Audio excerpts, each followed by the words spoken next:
Ndugu waandishi wa habari, leo saa 11 alfajiri nimefanya ziara katika baadhi ya vituo vya mabasi yanayo kwa kasi kuanzia Gerezani hapa Kimara, na nikitoka hapa naelekea pale Mbezi mwisho. Hapa tupo na jeshi la polisi, lakini zaidi RPC pamoja na RTO wa Kinondoni. Lakini jambo langu kubwa ambalo nataka kuwafafanulia ndugu waandishi wa habari na wananchi wenzetu waweze kuelewa, tumeona klipu nyingi zikiwa zinazunguka zikionyesha watu wananing'inia kwenye magari, lakini pia zikionyesha kwamba watu wanasukumana sana kuingia kwenye mabasi. Kwanza, kama mkuu wa mkoa nikiri kabisa kwamba mabasi haya yameshapungua sana kutoka kwenye idadi yake ya kwanza tangu yalivyonunuliwa mpaka yalivyo sasa. Hivi mabasi yanayotoa huduma kwa muda huu, mabasi ya kampuni ya UDAT yanayotoa huduma hayazidi hata 40. Mabasi yanayotoa huduma, kwa sababu ndio mabasi ambayo yana uafadhali.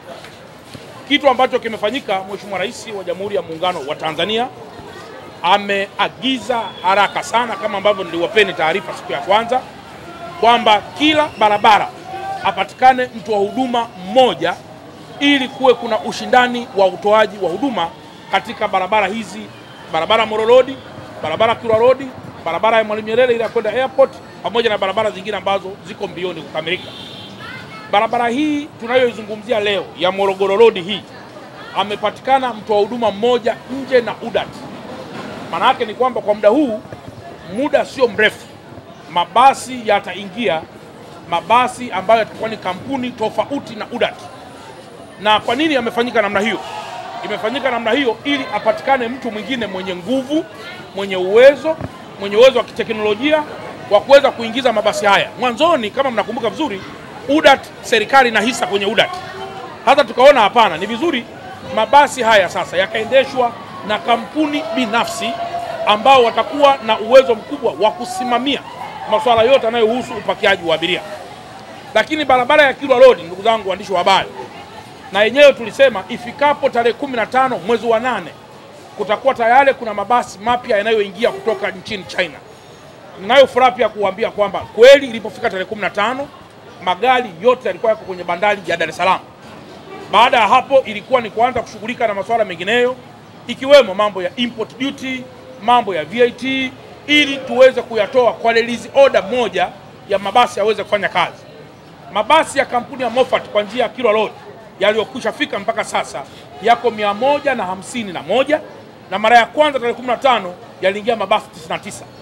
Hivi ninavyozungumza tumeyatoa yote bandarini, yako kwenye yadi ya pale Mbagara, ili kuyapata vibali vyote maalum na yaweze kuingia barabarani.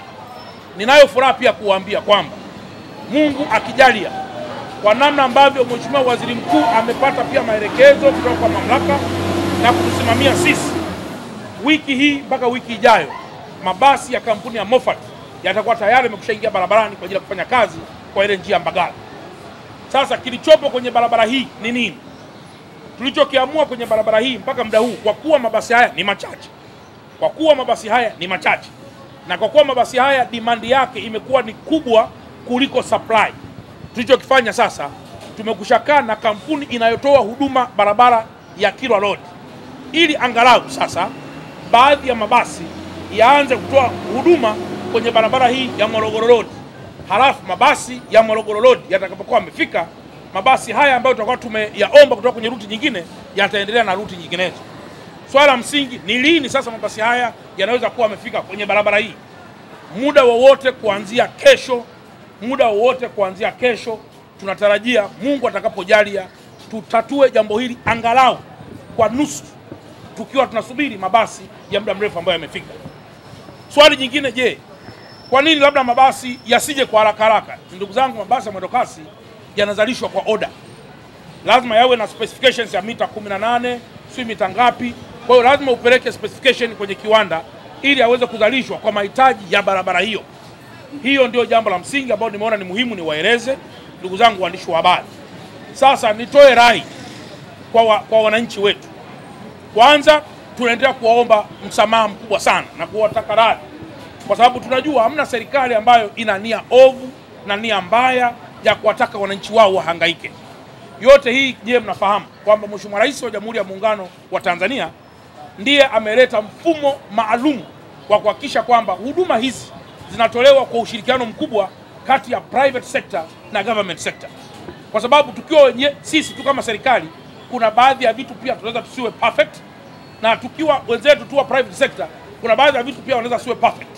Na ndio maana sasa huduma hizi zitatolewa kwa ubia, ili sasa tusile hasara wala tusiingize tena kwenye mabasi mabovu, na imewekwa sheria maalum mabasi yakae muda gani na muda gani mabasi yaweze kuongezeka. Kwa ndugu zangu waandishi wa habari, nimeona niwaeleze haya, na kwamba Watanzania wa Dar es Salaam waendelee kuvumilia kidogo. Tumeona baadhi ya clip wanasema hatuitaki CCM, hatutaki mama. Mimi naomba niwaeleze ukweli kwamba hizi ni hasira za muda mfupi, na mara serikali itakapokuwa imeingiza mabasi haya, naamini kabisa, kwa sababu leo serikali hata kusema hatuitaki CCM, sawa, CCM usipoitaka maana yake ni kwamba ndio mbadala wa mabasi? Hapana. Lazima tutatue mambo haya kwa kutumia kauli moja, kwa kutumia ushirikiano, kwa kujua kwamba hatuna nchi nyingine. Mabasi haya yanapoanza miaka mingi nyuma, watu wengi sana waliyabeza na kuonesha kwamba ni mradi wa aina gani, lakini kadiri siku zinavyozidi kwenda wamekuja kujua kwamba mabasi haya kumbe ni msaada mkubwa mno, na mnachokiona leo ni kwa sababu demand ni kubwa ya mabasi hayo, ndio maana wanasukumana mlangoni. Ingekuwa sio kitu kizuri, wala usingemwona mtu anaingia kwenye hayo mabasi. Kwa hiyo kwa sababu ni huduma nzuri, ndio maana kila mmoja anayapenda mabasi hayo. Kwa hiyo hakuna namna, serikali lazima kwa namna yote isimamie jambo hilo. Na katika hili namshukuru sana Mheshimiwa Waziri Mkuu wetu wa Jamhuri ya Muungano wa Tanzania, ambaye amekesha usiku na mchana kuendesha vikao vya namna ya kuweza kutatua jambo hili kwa njia ya kudumu. Na mara mabasi yote atakapokuwa amefika, nina imani Mheshimiwa Waziri Mkuu atatuelekeza zaidi kwamba sasa ni hatua gani itakayofuata, ama kwa mamlaka zingine za juu kuweza hata kuja kuwaeleza tena Watanzania, na pengine kuwaambia Watanzania wasiwe na wasiwasi tena kuhusiana na huduma hii ya mabasi yaendayo kwa kasi. Kwa baada ya kusema haya, ndugu zangu waandishi wa habari, naombeni tena tukawe mabalozi wazuri. Leo hatuna nchi nyingine ya kuijenga, ni nchi yetu wenyewe. Tumepata changamoto jambo hili, tuvumiliane kwenye changamoto hii ili tuweze kuitatua. Hata ndani ya nyumba zetu huwa kuna changamoto, na changamoto hazitatuli kwa siku moja.